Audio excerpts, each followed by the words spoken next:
E por isso que eu digo que é uma decisão porca. Porca, isso aí não para de pé em nenhum país civilizado. E não para de pé mesmo, porque é uma prisão completamente sem fundamento legal. Ora, o parágrafo 2º do artigo 53 da Constituição diz: desde a expedição do diploma, olha o texto claro, desde a expedição do diploma, os membros do Congresso Nacional não poderão ser presos, salvo em flagrante de crime inafiançável. Nesse caso, flagrante de crime inafiançável, os autos serão remetidos dentro de 24 horas à casa respectiva para que, pelo voto da maioria dos seus membros, resolva pela prisão. Ou seja, a única circunstância em que um membro do Congresso pode ser preso é em flagrante de crime inafiançável. Nesse caso, os autos têm que ser enviados para câmaras que em 24 horas vota pela manutenção ou não da prisão. Inclusive, eu ouvi dizer, vamos ver se vai acontecer, que o Hugo Mota vai botar a questão para ser votado. E aqui eu digo, eu faço um apelo ao presidente Hugo Mota, isso não se trata de gostar ou não da Carla Zambelli, mas de defender as prerrogativas do poder legislativo. Ontem eu critiquei, pontualmente, porque também elogiei, porque acho uma pessoa incrível, mas hoje eu quero parabenizar o deputado Nicolas Ferreira, que eu critiquei o não posicionamento em relação ao Eduardo, mas hoje eu parabenizo o posicionamento em favor da Carla Zambelli. Disse assim o Nicolas Ferreira: a Constituição só permite a prisão de deputados em caso de flagrante de crime inafiançável e ainda assim determina que a Câmara dos Deputados decida sobre a legalidade da prisão em até 24 horas.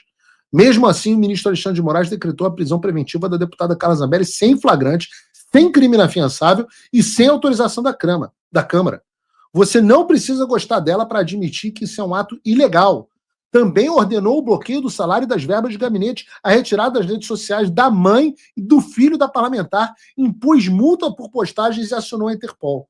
O presidente da Câmara, Hugo Mota PB, tem o dever constitucional de submeter a decisão ao plenário. Não se trata de proteger uma pessoa, mas de defender o Estado de Direito. E eu acrescentaria o poder legislativo diante mais uma grave violação das garantias constitucionais.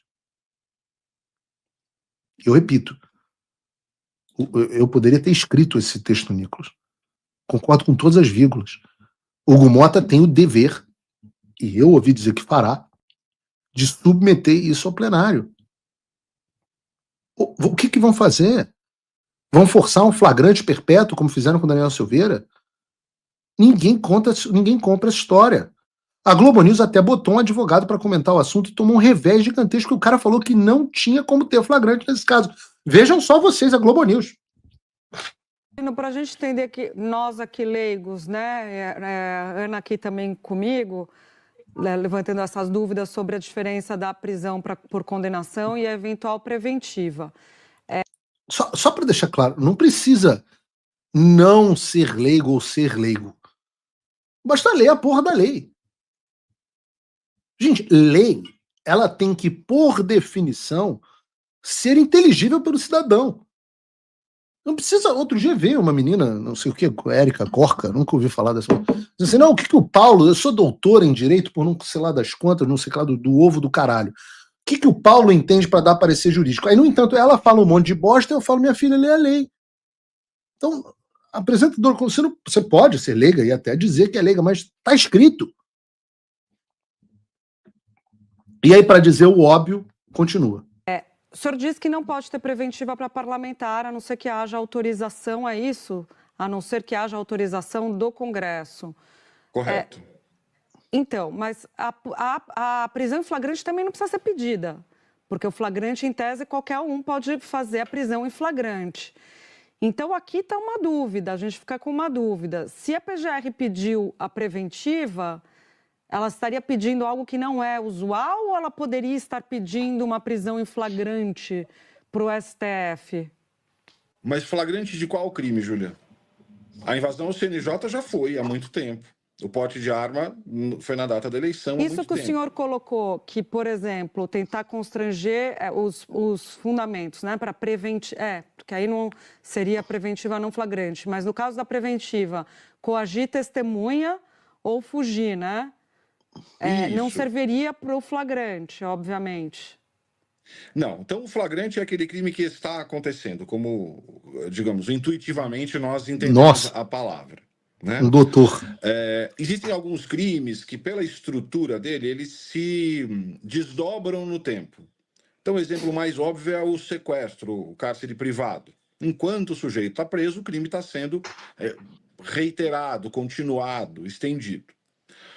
No caso do Delcídio, eles empregaram essa ideia para a organização criminosa. Né? Enquanto o sujeito é membro do Comando Vermelho, do PCC, ele do Brasão continua também, sendo não? membro. Do Brasão também, Domingos Brasão. Eu acho que no caso do Brasão forçaram um flagrante por obstrução. Né? Tá. Que haveria ali ingerência dele para impedir as investigações. Então, veja. A Júlia quer que tenha um flagrante. Você vê a torcida dela e dessa não sei o que, Flor. Há uma torcida ali, pô, tem a flagrante. O cara diga que tem a flagrante. Eu acho bacana, quase bonitinho. De um jeito ou de outro, o Supremo encontrou um crime que estava acontecendo naquele momento, né? Ou que era, por sua natureza, permanente, organização criminosa. Eu não vejo nenhuma das duas hipóteses para o caso da Carla Zambelli. Então vai ser difícil encontrar um fundamento. Agora, o professor Paulo Gonet é um professor, entende direito constitucional, ele não faria um pedido estapafúrdio. Parece, então, que ele vai ter... Não. Pelo amor de Deus. Paulo Gonet vai fazer um pedido estapafúrdio? Não. Aquelas 34 pessoas denunciadas, a retirada das redes sociais, a derrubada do X. Não. Paulo Gonet não faria um pedido estapafúrdio. Tentar encontrar um amparo jurídico para dizer que também, neste caso, há uma excepcionalidade. Esperemos o pedido do procurador. Isso. Esperemos o pedido, inclusive a gente confirmou, a nossa equipe, como a gente dizia, Camila Bonfim, Turolo, confirmaram que houve o pedido pela PGR, a gente ainda não teve acesso aos fundamentos. Não, houve pedido, não teve fundamento nenhum, você pode tirar. Houve pedido, não teve fundamento e houve decisão do Alexandre, eu li aqui o pedaço da decisão. Mas o meu ponto é que nem o cara da Globo News defendeu o flagrante. Então, quando você junta um pedido sem fundamentos, feito de maneira porca, aciona a prisão ilegal, qual é a expectativa que você acha que a Carla Zambelli vai ser colocada na difusão vermelha e extraditada pela Itália? País da qual ela é cidadã. Zero chance, zero. Ora, de novo, leiam a porcaria da lei. O artigo 26 da Constituição italiana diz que a extradição do cidadão só pode ser permitida se tiver expressamente previsto em convenção internacional, o que só vale para alguns casos dentro da União Europeia. Tá lá. O artigo 698 do Código de Processo Penal italiano diz que, abre aspas, vou ler para vocês, a extradição é admissível, desde que não contrarie os princípios do ordenamento jurídico do Estado, não prejudique os direitos fundamentais da pessoa, esteja prevista por convenções internacionais e, na ausência dessas, esteja fundada na condição da reciprocidade. Então, repito, a chance de atender o pedido de um foro altamente percebido no mundo inteiro como político é muito perto de zero. Eu já disse, o pessoal da internet, do STF, pode espernear o quanto quiser, mas é o que é. Ninguém leva mais vocês a sério. Nem a Interpol, nem os Estados Unidos, nem a Espanha, nem a Itália, ninguém. Mas tem tratado de extradição com o Brasil. Meu querido, assim, você que repete esses argumentos, entenda, primeiro de tudo, o artigo 3º do Tratado de Extradição entre o Brasil e a Itália prevê que cada país se reserva o direito de não conceder a extradição dos seus próprios nacionais. Ou seja, o caso exatamente da Carla Zambelli. Mas é o caso, por exemplo, do Robinho. A Itália pediu a extradição dele para que ele cumprisse a pena de 9 anos de prisão por estupro, mas o Brasil negou. Afinal, era um cidadão brasileiro. Logo, é evidente de que a Itália pode e vai simplesmente negar a extradição da Carla Zambelli. E mais do que isso, o grau de indisposição diplomática que o assunto extradição já teve entre o Brasil e a Itália é impressionante. Ora, o Brasil, em 2010, sob a presidência do mesmo Lula, negou à Itália a extradição do Cesare Battisti, o terrorista italiano condenado à prisão perpétua por 4 assassinatos. Então quer dizer que o Brasil tem o direito de negar à Itália a extradição de um terrorista assassino condenado à prisão perpétua, que nem era brasileiro, mas a Itália, segundo o argumento de que a gente não poderia negar a extradição de uma cidadã italiana que é perseguida política no Brasil? Tem que ser muito maluco para acreditar nisso. Vocês que têm mais de... Acho que isso tem um tempo, eu já estou ficando velho, como meus cabelos brancos aqui estão denunciando. Mas você tem o caso do Salvatore Cacciola, que é icônico, o banqueiro condenado no Brasil. A extradição foi negada pela Itália sob a argumentação de que a justiça brasileira também costumava negar a extradição de cidadãos italianos. Vocês acham que o governo da Giorgia Meloni vai entregar uma cidadã perseguida de política de direita para o STF? Voltem para o mundo real. O Cacciola acabou preso, acho que foi em Mônaco. Porra, mas aí se a Carla Zambelli resolver ir para Mônaco, não há cura para essa burrice. Mas na Itália tá tranquila. Eu digo para vocês, ninguém respeita mais o Supremo fora do Brasil. Mas Paulo, teve um deputado italiano lá do PT italiano que já pediu para que ela seja extraditada quando chegar. Olha só, você tem deputado, pode fazer o que quiser. O Lindbergh fica aí, que nem um maluco, falando merda o dia inteiro. Lindbergh Farinhas. O dia inteiro. O deputado pede o que quiser. Tem que ter um PGR, professor de direito, como o cara da Globo News disse, o apóstata Paulo Gonet, para dar sequência que o PGR pede.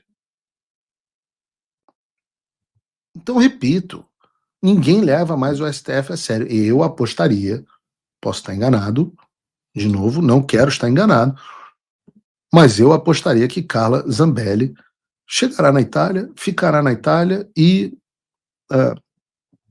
se Deus quiser, vai se estabelecer bem e vai brigar para que a Itália também ostracize o Brasil do Alexandre de Moraes da comunidade internacional. O Trump voltou. Isso já deve ter tirado um peso das suas costas. Mas e o Brasil? O nosso país continua atolado e achar que só a vitória do Trump vai resolver tudo é ilusão. Nada vai mudar sozinho. E pode ter certeza de uma coisa, ficar xingando muito nas redes sociais não vai fazer diferença nenhuma. Você vai continuar esperando alguém fazer alguma coisa por você, um político, um salvador da pátria? Esquece. Se ninguém tomar uma atitude, nada acontece. Eu estou fazendo a minha parte. Eu parei a minha vida por isso. Mas, se você quer saber como pode ajudar sem precisar largar tudo, a resposta é simples. Apoiando quem está na linha de frente. Sem esse apoio, sem essa linha de suprimento, esse trabalho morre. Sem estrutura, ninguém avança. Então acessa www.paulofigueiredoshow.com/apoie e com $5 por mês você pode fazer parte disso. Se puder mais, eu recomendo, seja um patrono Gold e participe ativamente no grupo que me ajuda a pautar esse debate. O que vai definir o futuro é quem faz e não quem reclama. A escolha é sua.